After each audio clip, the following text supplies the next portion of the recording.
Alright, we've been talking a bit about biblical stuff in these past couple videos. Now we're going to talk about this wool that I'm wearing, because I have some viewers that really like to know about the wool and other outdoors clothing that I wear, and I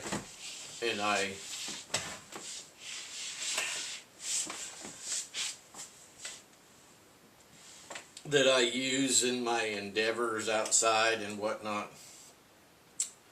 What it is, what it's made of, where it comes from, why I like it, and all those sorts of things, right? So right now I am wearing two products from Ireland and one from the United States, as far as to keep me nicely insulated in this very wet, cold, I don't really consider it cold, but a cool environment that I'm in now. 40, 50 degrees is chilly, but not cold to me. I'm talking Fahrenheit now. So, on my head, to keep my head from losing all of its heat, right, is this made by Filson. So this, I did not like the material when I read about it, because it's only 50% wool. The rest is, I believe, acrylic. But it's made by Filson. But I wanted something in this color,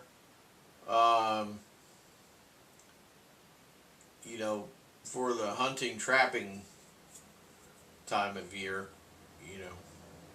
and because this will blend in with other stuff.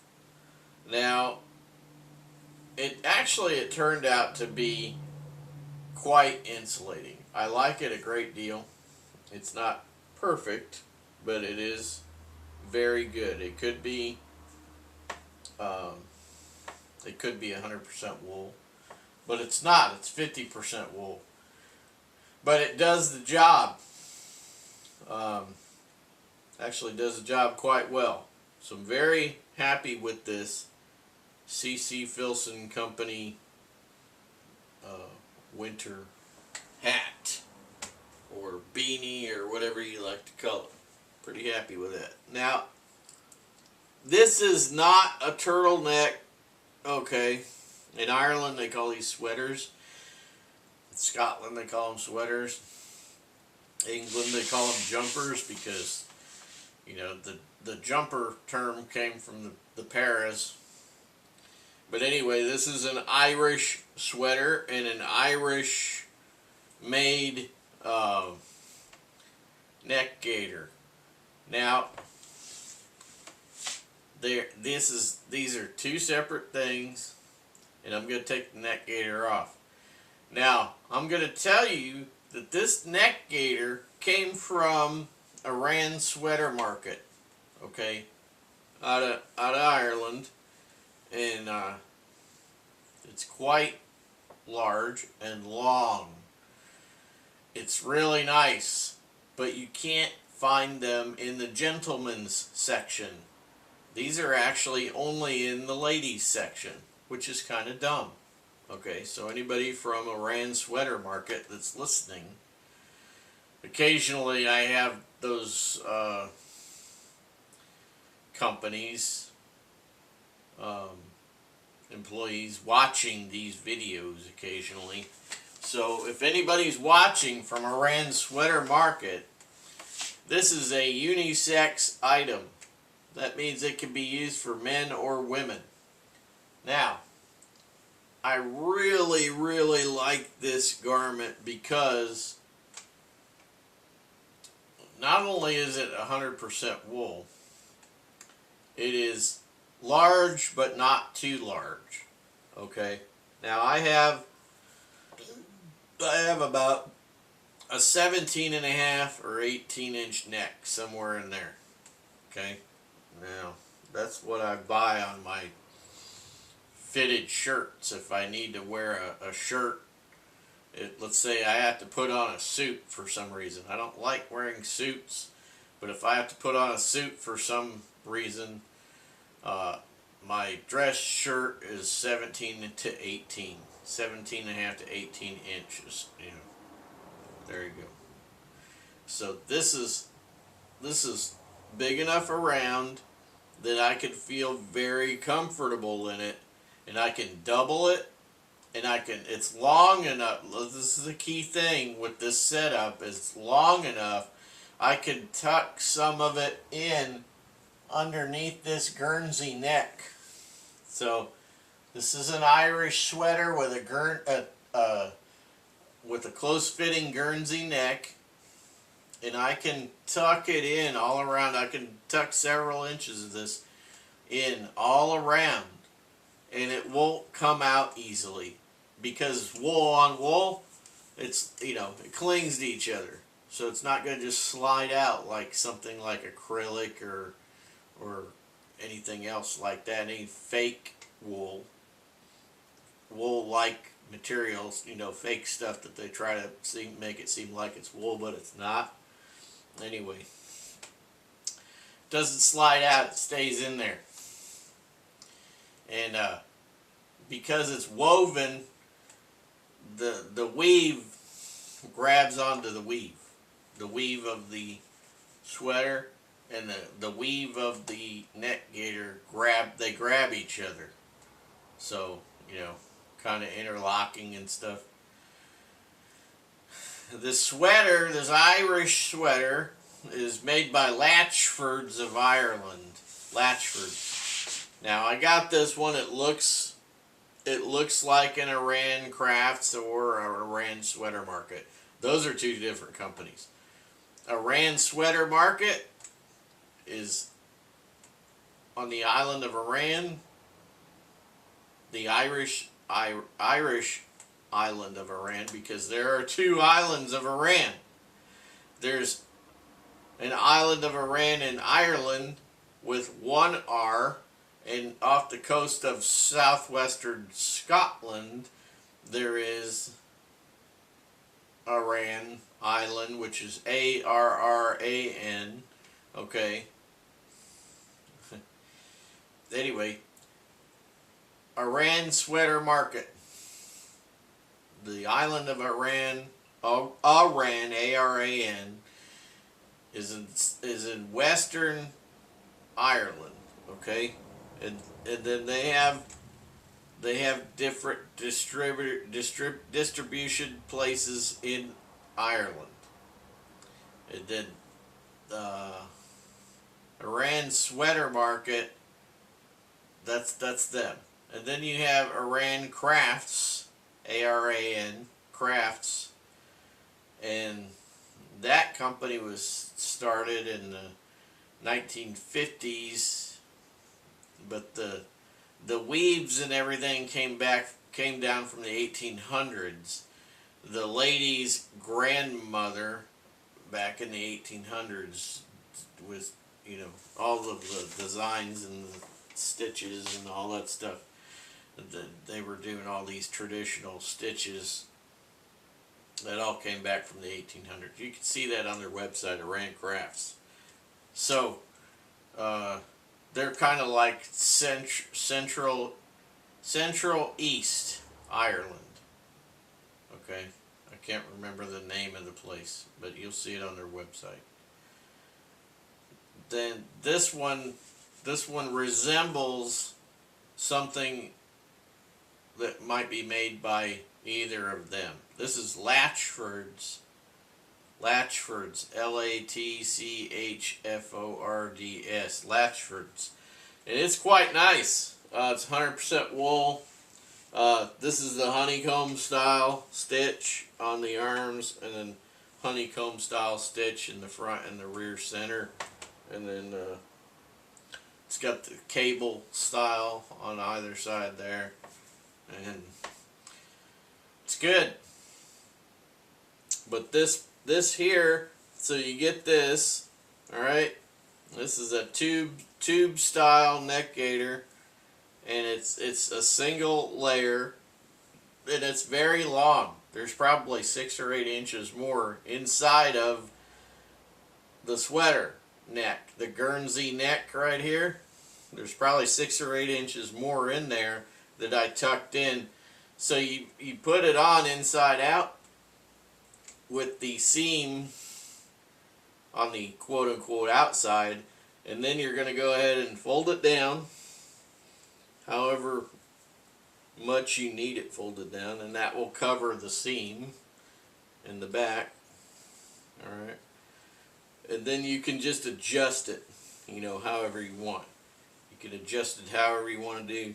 So if you want to have it over the top of your bald head like me, and then go ahead and you could even put on another scarf, okay? But then this basically marries your Guernsey necked wool sweater with this other garment here. This creates a nice heated environment in here. Alright, this builds up heat because my hot breath as I'm exhaling. And so what else happens? This will get slightly damp in here, so my mouth won't dry out so easy. So when I inhale, I'll be getting some of that moisture back into my mouth as I inhale. And this is a heated area. Okay, this is all a heated area because over a period of time it heats up. Right now it's very warm in here and very comfortable. Okay, and then if you wear this on top, right? Kind of hard to see in there. I like the crisscrosses of the seams to go a certain way so it fits a little bit nicer.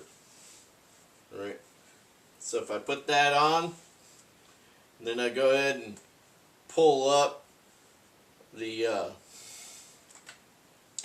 neck gaiter in the back, and it will kind of cling to this hat, right? It will kind of cling to that hat. So I have this very nice heated area, right, around my neck and head.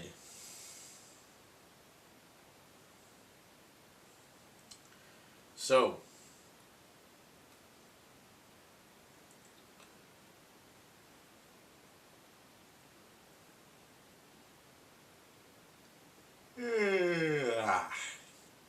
makes me kind of sleepy because, you know, I'm so comfortable. This is cozy warm, right? So something like this would be good if you were, let's say you were going on a little camping adventure, you know, an overnight or a couple of overnights or something like that, and you had a setup like this. You could easily, with a wool blanket, just wrap up in the you know, just cover up in the wool blanket.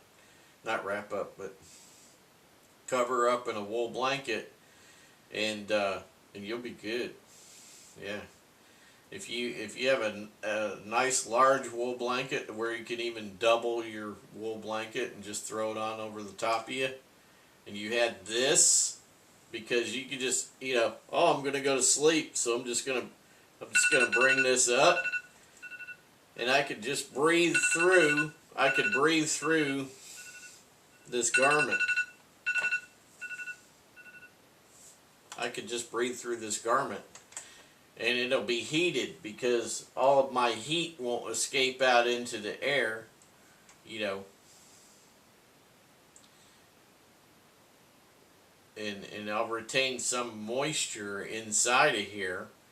So because the wool will grab onto some of that moisture, and I'll be able to breathe it back in, and my mouth won't get all dried out. Okay, so, and the thing is that if you are sleeping warm, you will not have to go pee as often, if at all, while you're sleeping at night. And the reason why I bring this up is because when you're camping out, If your body gets chilled, what happens? What happens if your body gets chilled? That that tells the body, hey, you know, uh, we need to do this, okay? And I can't remember what it's called. You could look it up. It's something that it's a scientific thing. I'll look it up and I'll try to bring it back to the channel, but I don't remember what it's called. It's so long ago. But when you hit cold water, let's say you hit cold water, and all of a sudden you feel like you gotta pee, okay?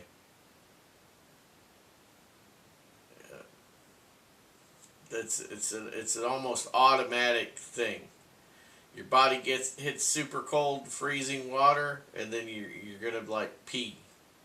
Yeah, that's what happens. So in the case of sleeping and you get cold at night, you're gonna have to get up to go pee more often if you're sleeping cold. If you're sleeping warm, got good insulating layers on, then you're not gonna have to get up as much at night, if at all. Okay. Because your body will be like, okay, yeah. Anyway, it's always good to have nice insulating wool garments.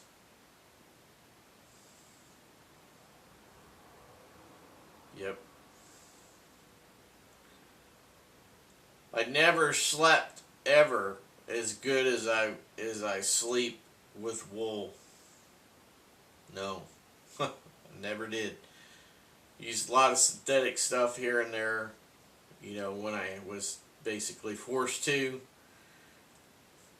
But nothing beats heavy wool blankets at night in a cold environment, and knits like this underneath your anorak. So if you got a wool anorak, put on knits like this underneath your wool anorak and you will be good. Yep. No kidding. I've been there, done that. Alright, this thing has already been yelling at me. So I'm going to let you go with this video. And we are going to keep watching and waiting. Stuff is going on in the world. It's October.